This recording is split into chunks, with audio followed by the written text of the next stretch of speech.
Station. This is Houston. Are you ready for the event?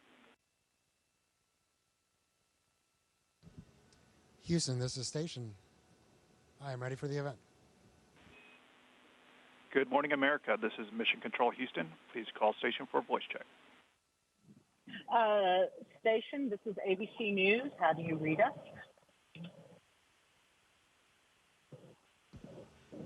Hi, good morning. I hear you loud and clear. How do you hear me?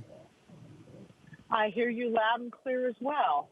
So let's start with, you know, you're going to break a record, and I know records are made to be broken, but how significant is this record in terms of what we learn about human beings and our endurance for long-term space travel? Well, hey, Gina, good morning, and welcome back. It's great to have you with us on the International Space Station once again. You know, it's an honor to be able to be considered one of the people that's going to have spent a year in space. And so, yeah, for sure, this record will soon be broken again, and that's great because that means we're continuing to press forward. And I think this is really significant in the sense that it teaches us that the human body can endure, it can adapt, and as we prepare to push back to the moon and then from then onward onto hopefully Mars and further on in the solar system, I think it's really important that we learn just how the human body learns to adapt and how we can optimize that process so that we can improve our performance as we explore further and further out from Earth. As a physician, what changes have you noticed in your body? I knew some astronauts that they got taller in space. Did you sleep better? Did you sleep worse? I mean, how have you documented your year in space for yourself physically? Yeah, you know, we actually just measured ourselves the other day for our return trip because you got to make sure you still fit in your spacesuit, your pressure suit, and your seat in the Soyuz. And it looked like I had grown for about 3 centimeters. Unfortunately, that is not a permanent change. You know, essentially your discs in your spine tend to expand a little bit because of that lack of gravitational pressure. And so that change goes back to your normal within about 2 weeks of getting back to Earth. You also see a lot of fluid shifts up here. Again, because of the lack of gravity, a lot of the fluid that normally sits in our legs will will tend to come up in your body, and essentially, you know, you get a little bit of more fluid in your face and your upper body. You adjust quite a bit in your first month here, but that tends to be a permanent change while you're here. And again, once you go back to Earth, all the fluid redistributes itself within the body, and you pretty much go back to your normal appearance within a couple weeks. Talk to me about sleeping in space. I know they've made changes in the space station with lighting. What is sleep like on the space station? Better, worse? How much better or worse did you sleep up there? Well, you know, for me, it's been wonderful, to be honest. Again, I've had a 25-year Army career, so I've been really rough on my body between a lot of helicopter landings, a lot of military jumps and skydives. I've done a lot to essentially earn some of the bumps and bruises that I've had in my body. And so the pressure that you feel in bed while you're on Earth is completely gone up here. And so you're completely decompressed, especially your neck and your spine. And so for me, that's been wonderful. You tend to just float in your sleeping bag. Your sleeping bag is really more to keep you in place so that you're not going around bumping everything in the middle of the night. And as far as the lighting, it's perfectly dark in our crew quarters. I turn off my computer and it's dark. There is kind of a permanent sound on station, and that's because of all the life support equipment that we have that has to run permanently. But honestly, that makes for some great white noise. So I've actually slept better in the last 10 months than I have in a long, long time. We talked to Laurel O'Hara, who's coming up next month, September, and she's looking forward to giving you a hug and bringing some treats. What advice are you going to be giving Laurel before she launches? What tips are you giving her? Yeah, I'm obviously super excited to see Laurel, both because she's a great friend and also because it means it's time to go home. But yeah, Laurel's going to do fantastic. I mean, we all get fabulous training. We have an amazing support team on the ground that just gets us so ready for this mission. So I know she's going to knock it out of the park when she's up here. And I would just tell her to really just take the time to enjoy it. Just like any job, it's really easy to lose yourself in the work and focus so much on getting it right and doing a great job, which obviously is very important up here. But every once in a while, you just got to force yourself to look up, or in this case, look down the window, out of the cupola, and just enjoy the beautiful view. And really just take a moment to appreciate how blessed and how lucky we are to have this opportunity and enjoy where we are. Part of what I think is interesting to people about life on the space station is your food. Do you get much choice in food? What were your favorites? What hacks did you find up there for your diet? Yeah, we actually get really great food. The one downside is that we have to rehydrate most of it. Some of it comes in the same little green packets that you see in military MREs or cans, especially some of the international partners tend to have a lot of their food in cans. But it all generally tastes delicious. But what I'm really, really looking forward to is just fresh food. I'm actually looking forward to a salad, not necessarily because it's healthy, but just having fresh, green food is going to be fantastic. Every once in a while, in the resupply vehicles that come up, we'll get fresh fruit. And especially the citrus, because it keeps well, we tend to get a lot of citrus. You'll spend just as much time smelling the peel of an orange as you do enjoying the orange itself. And that's just because of that freshness and that smell of home that you get for those few minutes. I think some astronauts that I've spoken to, I'm going to jump over to spacewalk because that really is a highlight of anyone's career. Can you take me back on what that first moment was, the first time you stepped outside? Yeah, it's amazing that it's been so long already. And I was blessed to be able to do 3 spacewalks myself and then take part in 8 spacewalks total while we've been up here. And it's almost just as neat to watch your friends go out the door as it is to go out the door yourself. And to a large degree, to be honest, it's a little more nerve-wracking because you're responsible for putting them in the suit, making sure that everything's done properly so that they're safe out there. So in some ways, I felt a lot more pressure when I was putting my buddies in the spacesuit to go outside than I did when I was going outside myself.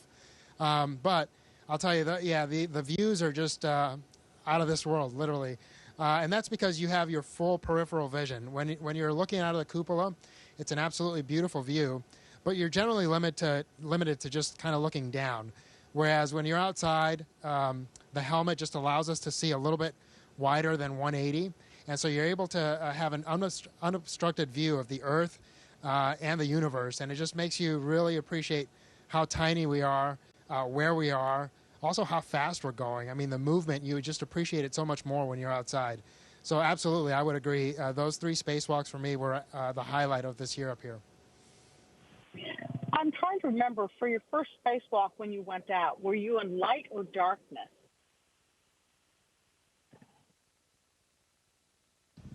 Oh, boy. I don't remember exactly. I think for the first few minutes we were in darkness, and then it became light. And I was fortunate that I felt pretty comfortable outside pretty quickly. Again, going back to that amazing training that we have, and we have the neutral buoyancy lab. So it really felt like I was doing a run in the pool. And so I felt pretty comfortable out there, and I really, you feel like a little kid, just in the weightlessness, enjoying that view, and appreciating that you're in your own little private spaceship in your spacesuit and in that environment. And so I had a few minutes to what we call adapt outside and essentially get used to the suit. And I really just kind of spent it all looking all around and doing all sorts of movements because I was just having so much fun. So it sounds like if you kept a journal, I'm going to move on to that. The spacewalks would have been a highlight in your journal of my year in space. Did you kind of journal your year in space? What did you do to document that for you and for your family? Yeah, I actually, sadly enough, I didn't at first. And then just recently, within the last few months, I have started to do that because I realized my memory wasn't as good as I thought it was. And that's just, again, because we do so much up here. We're so busy. that you quickly start to forget some of the things you did early on. So I started to keep a journal. I think it'll be, super valuable down the road, and just to be able to look back and appreciate what this experience meant to us. Hopefully I'm able to take part in many more missions. Well, at least one or two more. We'll see what's in store. But the reality, I think the thing that I'll remember the most are my crewmates. I've been lucky enough to fly with 4 different crews by the time I leave, and that's been fantastic. The teams that we've worked with on the ground have been phenomenal. So, like a lot of things in life that have tremendous experiences, what you end up really remembering the most are the people, and that's been the case absolutely up here. You sort of led into my next question. As a first mission, this one was really pretty epic. What could possibly be better than this? What would your dream mission be? Your next one? Well, I think what I plan on doing, at least, is really trying not to focus on that.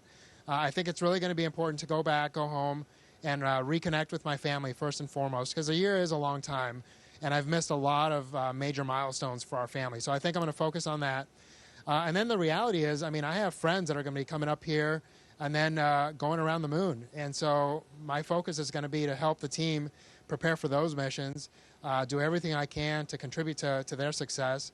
And then once I get assigned down the road, we'll see what that mission holds. But I'll start to focus on that mission when the time comes. But there's a lot of things in between now and then that I think need to be a priority before I start thinking about that. It's been interesting watching your crew on orbit because you make it a priority to talk to school kids. I think you're promoting education and STEM for children. Out of all the kids groups that you've spoken with, what questions do you remember that really set you thinking?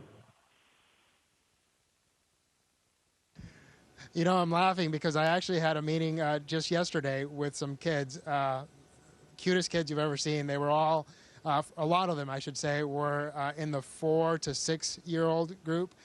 So I had 2 questions that I really loved. One was, had I seen any T-Rexes in space? And unfortunately, I had to say no to that. And then the other one was if I had seen any mermaids, because I had described what looking at the ocean is like from up here. And so, unfortunately, I had not seen either T-Rexes or mermaids. But I just love the fact that we can enjoy the kids' curiosity and hopefully inspire them to great things later on in the future. I think it's interesting because one thing that the space station has proven to be very valuable with in the past, hopefully we have a slow hurricane season this year, but Earth observations from space and what it teaches us about our planet. What do you think you've learned about our planet from observing Earth for a year? Well, yeah, absolutely. You get a very different perspective being up here. The biggest one is how unique our planet is, right? You look out at the rest of our solar system, and all you see in general is darkness. And I think we just have to appreciate how special our planet is and do our best to ensure that future generations are able to enjoy our planet just as much as we have been able to. The other thing that you really appreciate is the fact that there are no borders and the fact that we as humanity can do amazing things. We've had humans in space now for 23 continuous years, and I don't think most people really appreciate how difficult this is and what a team effort it really is to have this achievement. And so the fact that you can look down and say, man, if we work together, we can do some amazing things.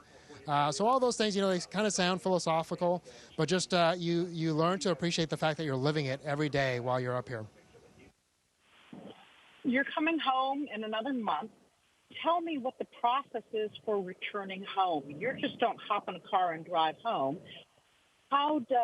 Is your body monitored, and what is the adjustment like for returning to Earth from space?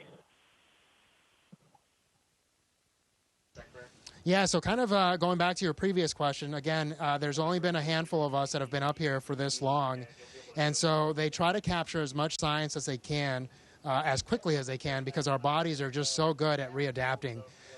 So as soon as we land, again, I came up on a Russian spacecraft, so I'll also go back and we'll land in Kazakhstan, and there'll be a NASA team there ready to fly me back to Houston. But right away, they get you in this medical tent and they start doing testing from about 10 minutes after you land. And we gather as much data as we can before we get on the NASA plane, which then flies us back to Houston. And within about 24 hours of landing, you're landing back in Houston and seeing your family for the first time. After about 6 months in space, most people have a little bit of a hard time with their vestibular system and their equilibrium. So after 12 months, that can be a challenge even more so, although some people have done amazingly well. So I'm not sure how it'll be for me. I'm preparing for the fact that it might be a challenge and that it might take a couple days before I'm somewhat normal. But the reality is it's going to take anywhere from 2 to 6 months of really intense rehab to get back to my normal. And that's just part of the process. You've talked about missing salads, but coming home, what are you looking forward to most? Your family, I'm sure, a shower, a walk on the beach. TikTok for me what you're looking forward to. Yeah, well, I think you just named them all. Absolutely, time with my family.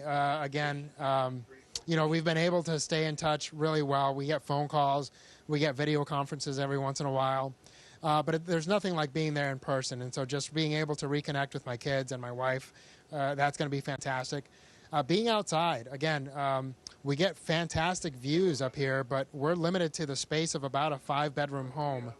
And so it's a very small space, to be in for a full year.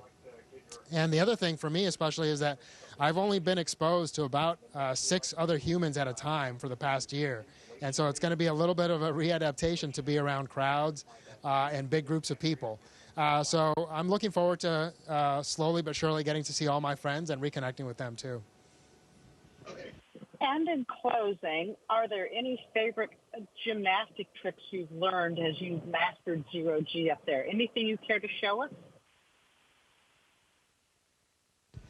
Well, I think one of the hardest things for people to really understand is the fact that you just don't have a sensation of up and down, right? So if I jump up on the sidewall here, my body quickly adjusts to the fact that now this is my up and down. And so you might see me essentially standing on the wall, but it's amazing how quickly your brain adapts to just reference this now being up and down for me. And so something as simple as this for me is just super cool to appreciate, again, how adaptable our bodies and our brains are. So yeah, of course, every once in a while we'll zoom around the space station as fast as we can, especially as you get more comfortable. But there's so much sensitive equipment up here. You really try to take it easy to make sure that everything stays where it's supposed to be. Frank Rubio, thank you so much for your time today. Godspeed.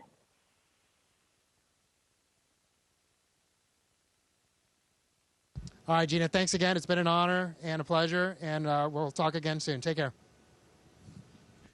Station, this is Houston ACR. That concludes the event. Thank you. Thank you to all participants from Good Morning America Station. We're now resuming operational audio communications.